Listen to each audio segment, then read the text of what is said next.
அரக்கன் கோலியாத்தை அழிக்கும் வல்லமையை சிறிய தாவீதுக்கு வைத்தவரே. கோலியாத் 6 அடி 1 அங்குலம். சவுல் இஸ்ரவேலர்கள் எல்லாரும் அவனோட தோளுக்கு கீழே தான் இருந்தாங்க. அப்போ சவுலால் ஏன் கோலியாத்தை ஜெயிக்க முடியல பார்க்கலாமா? கோலியாத் ஒரு பெலிஸ்திய வீரன். அவன் 6 அடி 1 அங்குலம் இருந்தானோ. ஓகேவா? நான் அப்படியே கொஞ்சம் கூகுளில் எடுத்து சர்ச் பண்ணி பார்த்தேன். இஸ்ரவேலர்களோட ஆவரேஜ் ஹைட் என்ன அப்படின்னு பார்த்தா அங்கே 5.3, அதாவது 5 அடி 3 அங்குலம் தான் இஸ்ரவேலர்களோட ஆவரேஜ் ஹைட். ஜென்ஸ் ஆண்களோட ஆவரேஜ் ஹைட் அப்படின்னு இருக்குது. அப்போ கொஞ்சம் சிந்திச்சு பாருங்களேன். இஸ்ரவேலில் இருக்கிற எல்லா ஜனங்களும் சவுலோட தோளுக்கு கீழே தான் இருந்தாங்க. அப்போது நம்மால் சவுலும் ஹைட்டு தான் 6 அடியாவது என்ன இருந்திருப்பார். சவுல் ஒன்றும் சாதாரண ஆளும் கிடையாது. அவங்க அப்பா பார்த்திங்கன்னா கீஸ், அவர் மகாபராக்கிரமசாலி. இப்போ சவுலும் அந்த கேட்டகரியில் தானே இருந்திருப்பார். அப்போது சவுலால் ஏன் கோலியாத்தை வின் பண்ண முடியல? கோலியாத் டெய்லி அந்த யுத்தத்துக்கு வரும்போது அவர் ஒரு பிளான் பண்ணார். யுத்தம்னா 2 பேரும் பண்ணுறது தான் யுத்தம். ஆனால் கோலியாத் ஒரு பிளான் பண்ணால் டெய்லி அந்த யுத்த களத்தில் முன்னாடி போய் நின்று அவர் சொல்லுவாராம், இந்த மாதிரி நம்ம 2 பேரும் அந்த அணி யுத்தம் பண்ணிக்க வேணாம், அங்கேருந்து யாராவது ஒருத்தரை அனுப்புங்க, அவர் என்ன ஜெயிச்சா நாங்கள் அவங்களுக்கு உங்களுக்கு, அதாவது இஸ்ரவேலர்களுக்கு வேலைக்காரர்களாக இருப்போம்.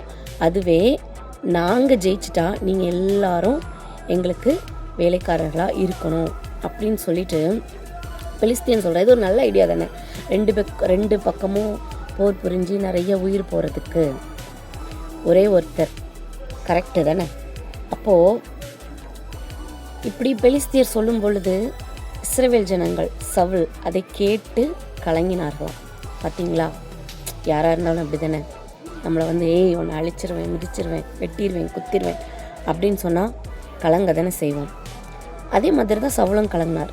1 நாள் இல்லை, 2 நாள் இல்லை, 40 நாள் வந்து நின்று பெலிஸ்தீனாகிய கோலியாத் இந்த மாதிரி சொல்லிக்கிட்டே இருப்பாராம். சவுல் கலங்கிட்டு இருக்காரு. சவுலால் முன்னாடி அடி எடுத்து வைக்க முடியலை. காரணம் அவருடைய இருதய கலக்கம் கிடையாது, அவர் கேட்டது தான் விஷயம்.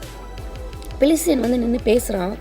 சவுல் கேட்குறாரு. அந்த வார்த்தை உள்ளே இறங்குது, கிரியை செய்து இப்போ மனசு கலங்குது. அப்போ அவர் என்ன பண்ணியிருக்கக்கூடாது? கேட்டிருக்க கூடாது.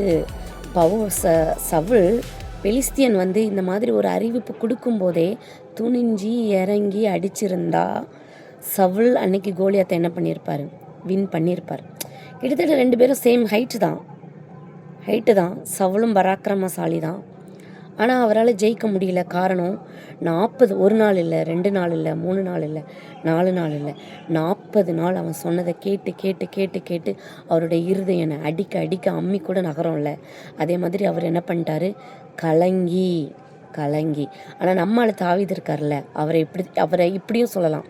வந்தார், கொன்றார், சென்றார், வென்றார், அப்படி கூட சொல்லலாம். ஓகேவா? வருவார் தாவீது, களத்துக்குள்ளே வருவார். களத்துக்குள்ளே இல்லை, அவங்க அண்ணனை பார்த்துட்டு இருக்கும்போதே பெலிஸ்தியனானிய கோலியாத் வந்து சொல்கிற விஷயத்த அவர் அண்ணங்கிட்ட பேசிகிட்டு இருக்கும்போதே அவர் கேட்குறாரு. வந்துட்டு அப்போவே அவருக்கு ஒரு துணிச்சல், வாங்க நான் பண்ணிடுறேன், நான் அழிச்சிருவேன் அப்படின்னு சொல்லிட்டு சவுல்கிட்ட போய் நிற்கிறாரு. சவுல் வந்து தன்னுடைய அவர்கிட்ட இருந்த ஆயுதங்கள் எல்லாத்தையும் கொடுக்குறாரு. இவர் எனக்கு அதெல்லாம் வேணாம் அப்படின்னு சொல்லிட்டு களத்துக்குள்ளே வராரு. அப்போது அந்த இடத்துல பெலிஸ்தியன் கூட கேட்குறாரு, நீ வந்து தடியோட வர, நான் என்னடா நாயா அப்படின்னு கேட்கும்போது கூட இவர் பயப்படலை. டக்குன்னு சொல்கிறாரு, நீ வந்து ஈட்டியோட இதோட வர்ற, நான் வந்து நீ நிந்திக்கிற சேனைகளின் தேவனாகிய கர்த்தருடைய நாமத்தில் வரேன். டக்குன்னு எடுத்து அடிக்கிறாரு, கொல்றாரு, காரியத்தை முடிக்கிறார். என்னன்னா, எதிரி பேசுகிறத கேட்கறதுக்கு தாவீது இடம் கொடுக்கல. ஆனால் சவுல் இடம் கொடுத்தது தான் அவருடைய டிஃபீட்டுக்கு. அதாச்சும் அவரால் ஏன் கோலியாத்தை டிஃபீட் பண்ண முடியாமல் போச்சு அப்படிங்கிற ஒரு காரியத்திற்கு காரணம் அவர் கலங்கினதை காட்டிலும் பயத்தை காட்டிலும் அவர் எதிரியோட வார்த்தைகளை கேட்க தன்னுடைய செவிகளுக்கு இடம் கொடுத்தது தான். இதுலேருந்து நான் என்ன தெரியுமா சொல்ல வரேன்? யாராவது உங்களை ஏதாவது சொன்னாங்களா? கேட்காதீங்க. கேட்டு அதை மண்டைக்குள்ளே ஏற்றி, ஐயோ என்னை பார்த்து இப்படி சொல்லிட்டாங்களே, நான் இப்படிலாம் பண்ணலையே, என்னை பார்த்து இப்படி சொல்லிட்டாங்களே, என்னை பார்த்து இப்படி சொல்லிட்டாங்களே, என்னை பார்த்து இப்படி சொல்லிட்டாங்களே, அப்படிலாம் நினைக்கவே நினைக்காதீங்க. அப்படி நினச்சி அந்த வார்த்தைகளை உங்களுக்குள்ளே ஏற்றிக்கிட்டிங்கன்னா நீங்கள் சவளை மாதிரி எந்திரிச்சு அடிக்க முடியாமல் உட்காந்தே தான் இருப்பீங்க. சத்துரு பேசும்போது எந்திரிச்சு என்ன பண்ணிடணுமா, யுத்தம் பண்ணால் வெற்றி நிச்சயம் நமக்கு தான்.